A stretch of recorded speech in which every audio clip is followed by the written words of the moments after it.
अनमोल चंद्र शास्त्री मेरा नाम हुआ। कहाँ के रहने वाले हैं?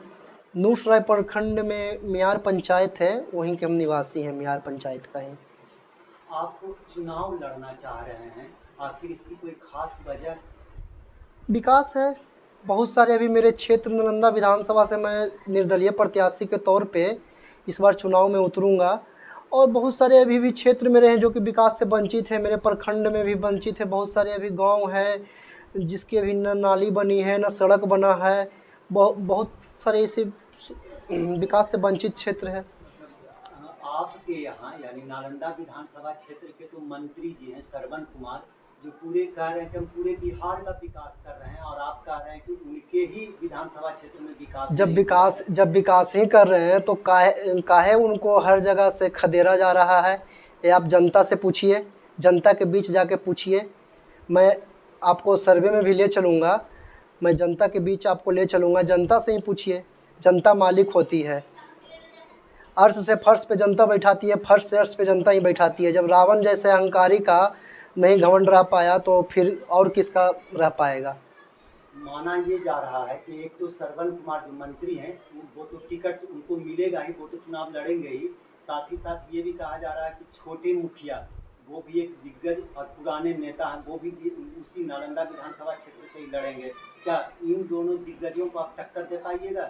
देखिए, ये जनता करवाती है। हम ये नहीं कह रहे हैं कि मैं जीत का दावा करता हूँ। मैं अपने रूपरेखा के साथ जाऊंगा जनता के बीच बताऊंगा कि मैं जीतने के बाद ये काम करूंगा, और मेरे साथ युवाओं का अपार समर्थन है। हर तरह से युवाओं का समर्थन है।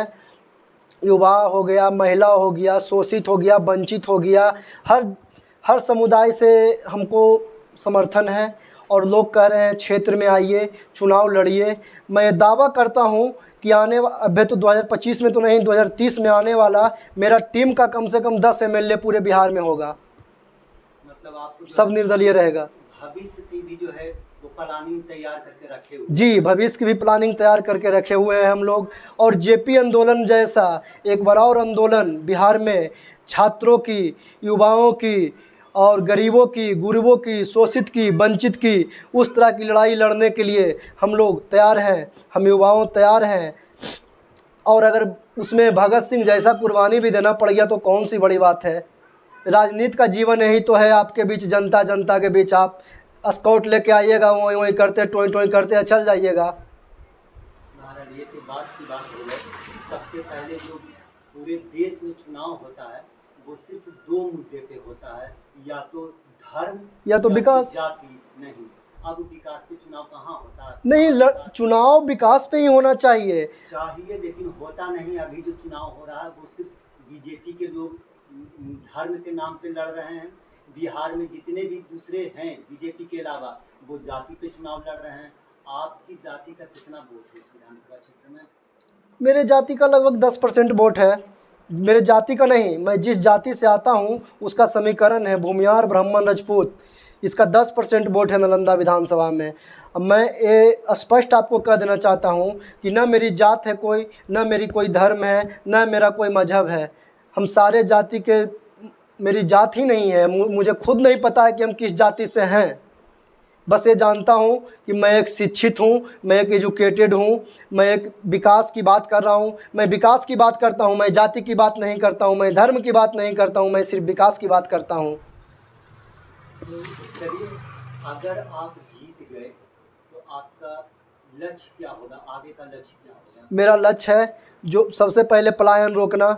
जो ही विधानसभा से बाहर जा रहे हैं कमाने के लिए, 10,000 12,000 रुपया मिनिमम कमाते हैं जाके बाहर में, मैं अपने विधानसभा में इंडस्ट्री लाऊंगा। इंडस्ट्री ला के मैं उनको खुद वहीं में अपने विधानसभा में रोज़गार दूंगा, ताकि वो अपने बाल बच्चे परिवार के साथ खुशी से रह सकें।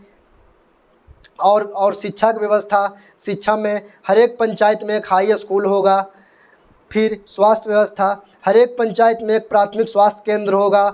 और हर एक प्रखंड में हम चाहते हैं हर एक प्रखंड में सदर हॉस्पिटल हो, सदर अस्पताल हो। ये तो मुख्यालय बिहार से ही पाना पड़ता है हम लोग के। अगर ग्राम में एक हॉस्पिटल भी नहीं है, मेरा गांव का लगभग आबादी है 3 से 4 हज़ार, लेकिन एक हॉस्पिटल भी नहीं है। जो कि श्रवण कुमार जी लगातार 95 से जनता उनको मौका देते आई है, 7 बार जीते हैं, 30 साल एमएलए रहे हैं, 2014 से लगातार मंत्री हैं। उनका क्या कहना है? उनका कुछ कहना है, लेकिन जनता इस बार उनको करारा जवाब देगी। मतलब आपको तो चांस इस वजह से भी लग रहा है कि दो दिग्गज नेता आपस में लड़ेंगे तो बीच से आप निकल जा सकते हैं। देखिए क्योंकि आप जो हैं वो जाति या धर्म की बात नहीं बल्कि विकास की बात कर रहे हैं। हाँ, दिग्गज से क्या लेना है? कौन दिग्गज है? जनता ना दिग्गज बनाती है, जनता ना अर्श से फर्श पर बैठाती है कि खुद माननीय मंत्री महोदय जी अपना वोट से खुद एमएलए बने हुए हैं। जनता ने उनको बनाई है। जनता का अपार विश्वास है, जनता का अपार समर्थन है उनके साथ था, लेकिन अब नहीं है। जनता तो अब रगेद रही है, हर जगह से देख ही रहे हैं। बाकी तो आप बहरहाल आप अपने क्षेत्र की जनता को कोई संदेश देना चाहिएगा? बस हम अपने क्षेत्र को एक ही जनता का संदेश देना चाहता हूँ, जनता को एक ही संदेश दूंगा, युवा सशक्तिकरण और हर घर में रोजगार हो, हर घर में शिक्षित हो। और जो छोटे छोटे बच्चे गांव ग्राम में जाइएगा ना, आप मेरे गांव में जाइएगा ना, तो बहुत सारे ऐसे दलित, महादलित, अति पिछड़ा के बाल बच्चा हैं जो कि 8 साल 9 साल की एज में खेत में जाके काम करते हैं। क्या उन पे कभी माननीय का गया ध्यान? कभी माननीय कभी इसके प्रति आकर्षित हुए हैं कि ये हमको रोकना चाहिए? बहरहाल आज की इस खबर में बस इतना ही। आगे की खबरों के लिए बने रहें हमारे साथ। आपको ये वीडियो पसंद आया हो तो कृपया इसे लाइक करें और हमारे चैनल को सब्सक्राइब करना ना भूलें। आपके सपोर्ट से हमें और बेहतर कंटेंट बनाने की प्रेरणा मिलती है। आपका एक लाइक और सब्सक्रिप्शन हमें आपकी सेवा करने का हौसला देता है।